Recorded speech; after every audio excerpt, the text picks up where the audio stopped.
Can you imagine how amazing life's journey is? Let me share with you my sad tale.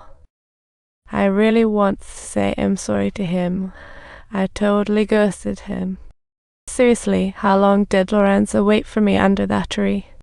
No one knows. Not even Claire talked about it until 50 years later, when a letter arrived to remind her. Standing at the crossroads in life, she decided it was time to go back to Italy and find Lorenzo in her young town. Just saying sorry would be enough to untie the knots in her heart. So tomorrow Charlie will come along for this 50-year-long treasure hunt. But just before they set off, Sophie suddenly piped up that she needs some new writing inspiration. She hopes this reunion can be a part of her new book. Is that a reward or what? I think it's worth mentioning. I love experiencing everything with you. Seriously, fantastic.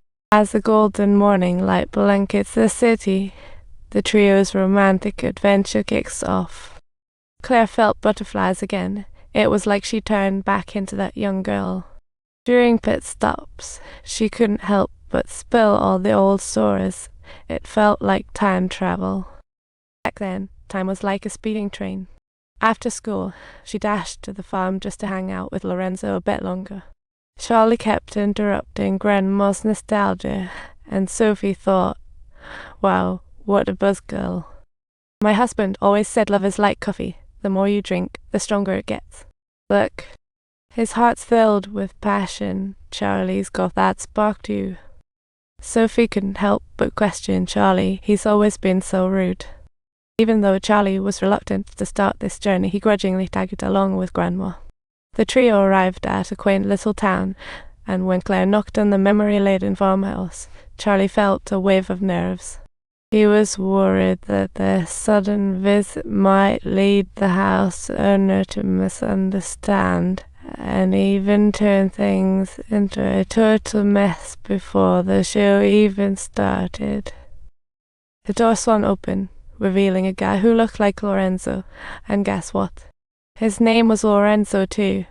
But Claire took one look and knew he wasn't the one. He lacked those enchanting eyes she remembered. So they exchanged glances and hightailed it out of there.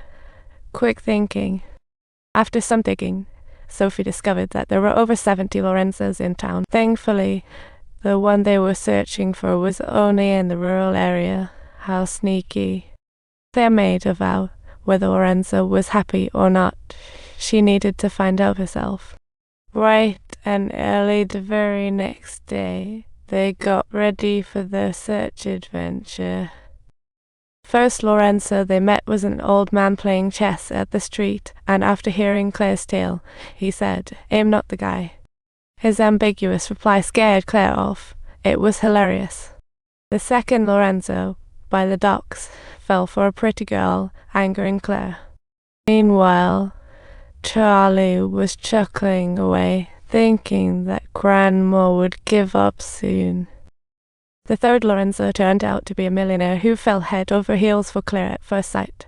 But Claire wasn't interested in money, she just wanted genuine love.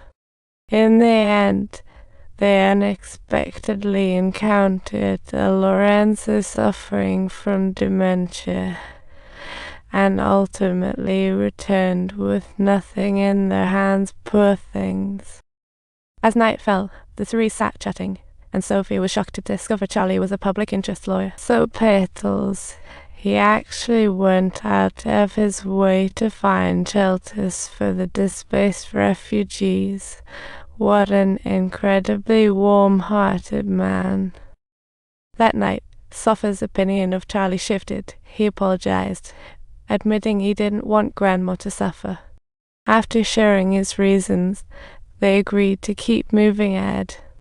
They systematically checked off the remaining Lorenzos, striving for hope. Setting off at dawn's light, returning with dusk's glow, weaving hopes and losses in the search. I'm on a mission to find him.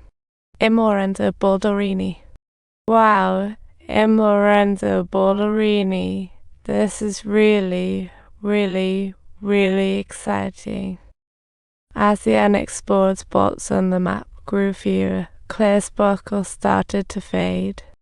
Sophie noticed her mood shift and reassured her with, "We're not done yet.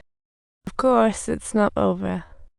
We absolutely cannot give up this time. It will come, right? Come on, universe, bring us luck. Am I going to find it here? Can I give it a try? Are you really kidding me?" She suddenly felt different about Sophie. How fascinating. She invited Sophie to explore the town with her, and guess what happens next? Sophie noticed her flustered look and decided to take a walk with her. Sophie discovered she sacrificed her break just to help Grandma fulfill this long-held wish. Sadly, Charlie lost his parents in a car accident, which made him feel like he lost everything.